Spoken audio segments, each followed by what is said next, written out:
My name is Gillian Perkins. I'm 24 years old and I've never had a job. That's because when I was 14 years old, like a lot of teenagers, I wanted to earn some money so that I could, have a little bit more disposable income. And I actually ended up working for myself rather than getting a job.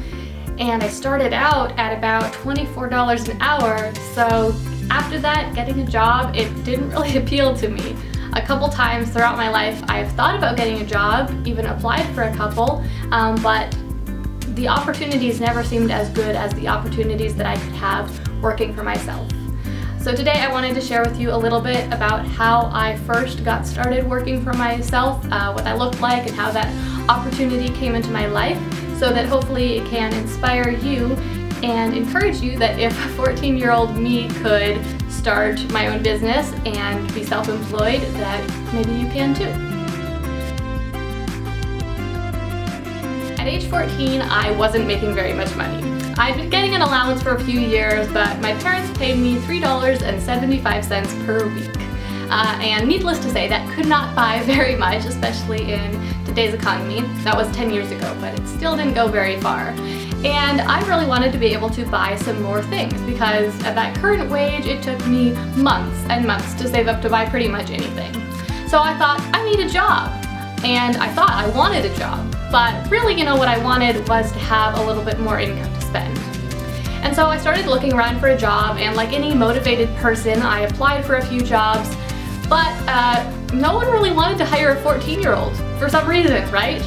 And so after I looked around and I was kind of discouraged, one day when I was at band, and I had been playing the flute for about a year at that point, another student came up to me and she asked if I could teach her how to play the flute.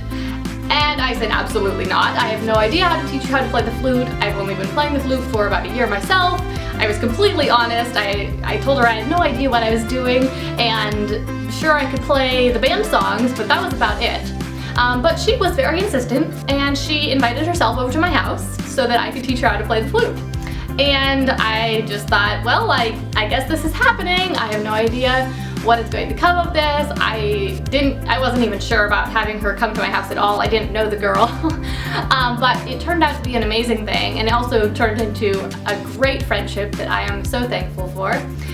But anyway, she came to my house and I showed her how to play the flute and I showed her how to play our band songs, and she was actually really pleased. And she wanted to thank me, and so she started paying me every time. I hadn't even asked her to pay me, but she was so pleased with the fact that I was helping her that she started to pay me. And I thought that was pretty cool, It was probably the most money I'd ever earned in my life, even though she wasn't paying me that much. I think she was paying me about $10 every time she came to my house. But again, I hadn't even asked her to pay me anything. And then she told some of her friends who had some little kids, and she told them that I was teaching her how to play the flute and that I was such a good teacher. And I just said, oh my goodness, what did you just do? And then her friends called me and they wanted me to come and teach their kids how to play piano, which I also knew how to play. I've been playing piano for a little bit longer than flute, about maybe 4 or 5 years at that point. But I had no idea how to teach people how to play piano. I had no idea how to teach little kids to play piano or teach little kids at all. I'd never even been around little kids. And so when their mom called me up and she asked if I was accepting piano students, I again told her definitely no. I have no idea how. But she wanted just to give it a try because she had gotten such a good referral from my friend, and she had been told that I was such a good teacher that she just wanted me to try. And so I told her, okay, fine, I will try. We can see how this goes. I'm not making any promises because I've never done this before, but if you want me to try, then I would be happy to try to help you. So soon enough, I had 4 students who I was teaching, and before long that turned into about a dozen by the end of that first year. And as soon as I started taking on those additional students, I was charging them $12 per lesson, and the lessons are half an hour long, so I was making $24 an hour. And that was my starting wage. That was the first time I had ever intentionally charged for anything. And so that's why I say that later, when I thought about getting a job and I even applied for some jobs, at that point I was earning a lot more, even about twice as much as I started out earning. And so it just wasn't appealing to go work for someone else for so much less money. But going back to my story, so at that point I was teaching about a dozen students and they'd all come from word of mouth. And the first thing that I want you to draw from this story is that word of mouth is amazing marketing. It might not be as flashy as some other types of marketing, and it might not scale as well as some other types, so later on you will have to go down other roads if you want to get more customers. But when you're first starting out, word of mouth is amazing because those referral customers that you get are always the best customers because they come to you full of trust and full of good thoughts toward you, expecting all the best things. So after that, I continued to teach piano lessons and I started to advertise a little bit because I wanted to grow my studio and I wanted to be able to work more hours. And so what I did was I Googled piano teachers in my city. And not because I wanted to hire a piano teacher, of course, but I wanted to find out what the top results would come up when I searched that on Google. And what I found was that the very top result, pretty much aside from the paid ads, was Craigslist. And I would never think to get a piano teacher on Craigslist. Honestly, that seems a little bit strange to me, but it was the top result, and so I knew that I needed to be there. And so I started posting Craigslist ads every month, and every time I would post an ad, I would get at least one new student from it. So every month I would post a few ads, I would get a few new students, and by the end of that second year, I had a studio of about 30 students, which is working pretty much full-time. After just a couple more years, I was teaching between 40 and 55 students every week, and it was a full-time income. I was earning a very good wage of about $50 an hour, $40 to $50 an hour. It was a very livable wage, and I had very flexible hours. I was completely my own boss, and it was a great opportunity. And so from then on, I really had no interest in going and working for someone else. Along the way, I started a bunch of other businesses and I used similar tactics to get them going. A couple key things that I just wanted to point out about this account that maybe you can apply to your own thing. First is those referrals, they're gold.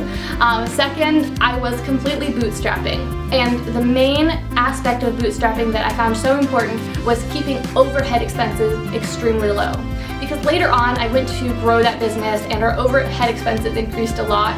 We had a lease on a studio space, I had employees that I was running payroll for, and all those things were great and they really contributed to the business, but they also made the business a lot more stressful to run because it meant that we had to do a certain amount of work every month in order to pay our bills. And if we didn't, then we would start to go in the opposite direction and I would be feeding the business out of pocket and we would be incurring debt. But when I first started out, for those first several years when I was just freelancing as a teacher, I had almost no overhead expenses at all. In fact, all the expenses that I did have were direct expenses that related to how much work I was doing. So I might drive to a student's house and I had that gas expense, but if they didn't have a lesson and I wasn't working, then I didn't have that expense. Or I might buy them curriculum, music books. But if I wasn't teaching, then I didn't have that expense. And because of that, it allowed me to go through leaner times and also richer times. And it allowed me to survive beyond that 5-year period when 90% of businesses fail. So if you can keep your startup expenses and your overhead expenses really low, then you'll be able to survive longer until your business is strong enough and big enough to actually thrive.